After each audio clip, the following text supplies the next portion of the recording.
Hadirin yang dirahmati oleh Allah, berkumpulnya kita di tempat ini tiada lain adalah untuk memuliakan, memperingati akan hari kelahiran Nabi Muhammad sallallahu alaihi wasallam. Kenapa diadakan peringatan Maulid Nabi seperti ini? Tujuannya adalah untuk kita bisa menambah pengetahuan kita, pengenalan kita kepada sosok yang agung, yang dimuliakan oleh Allah Subhanahu wa taala, yang dipuji oleh Allah Subhanahu wa taala akan akhlaknya di dalam Al-Qur'an. Maka itu sebab wajib bagi kita sebagai umatnya yang diperintah oleh Allah untuk menjadikan Nabi Muhammad sebagai suri teladan, maka hendaklah kita terlebih dahulu mengenali akan Nabi Muhammad. Sebab tidak mungkin seseorang bisa ittiba dengan Nabi Muhammad kalau dia tidak mengenal siapa itu sosok Nabi Muhammad sallallahu alaihi wasallam. Dan kita sebagai umat ayuhal hadirin, jangan sampai kita kalah dengan orang-orang yang terdahulu. Orang-orang terdahulu yang mana? Yang mana mereka mengenal kepada Nabi Muhammad padahal Nabi Muhammad belum dizahirkan ke dunia ini. Mereka ahlul kitab, sebagaimana disebutkan di dalam Al-Quranul Karim. Allah menyatakan di dalam firman-Nya bahwasanya orang-orang yang diberi alladzina atainahumul kitaba ya'rifunahu kama ya'rifuna abna'ahum.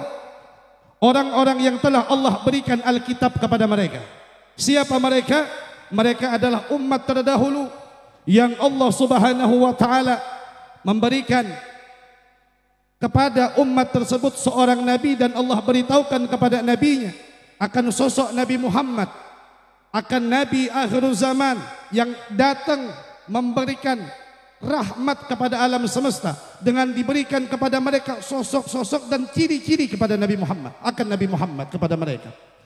Sehingga disebutkan pengenalan mereka, ya'rifunahu, pengenalan mereka orang-orang ahlul kitab kepada Nabi Muhammad, ya'rifuna kama abna'ahum. Pengenalan mereka itu seperti pengenalan seorang orang tua kepada anaknya. Tidaklah mungkin seorang orang tua itu ibarat kata kalau kita bahasa Banjar, kadang mungkin orang tua tersalah memilih anak. Maksudnya di saat anak kita bermain nih, banyak kekanakan bermain, kemudian kadang mungkin kita tersalah tunjuk anak orang yang ditunjuk. Pasti sebagai orang tua mengenali bagaimana karakter anak kita, bagaimana sifat anak kita, bagaimana kepribadian anak kita.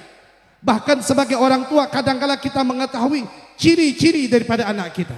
Maka seperti itulah pengenalan mereka orang-orang terdahulu kepada Nabi Muhammad sallallahu alaihi wasallam.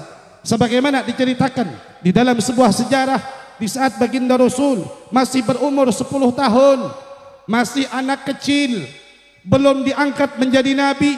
Bagaimana diceritakan di saat paman beliau Sayyidina Abi Thalib mengajak kepada Nabi Muhammad ke negeri Syam, kemudian mampir di satu daerah, kemudian di daerah tersebut terdapat seorang rahib yang di saat melihat baginda Rasul yang masih kecil, maka dia memberitahu kepada Sayyidina Abi Thalib bahwasanya anak tersebut adalah Nabi akhir zaman, khataman nabiyyin wal mursalin. Sehingga dipinta oleh rahib tersebut agar Sayyidina Abi Thalib untuk segera pulang ke negeri Mekah. Takut ada orang-orang yang tidak senang dengan Nabi Muhammad, ada orang yang iri, ada orang yang hasud dan ingin mencelakakan kepada Nabi Muhammad. Dari mana rahib ini kenal kepada Nabi? Padahal Nabi pada saat itu berumur 10 tahun dan tidak pernah bertemu, kenal dengan Nabi enggak tahu. Hanya sekali itu ketemu dengan Nabi, tiada lain mereka mengetahui melalui Alkitab yang dibaca oleh mereka, yang mana itu adalah pemberitahuan Allah kepada setiap para nabi dan kepada setiap umat.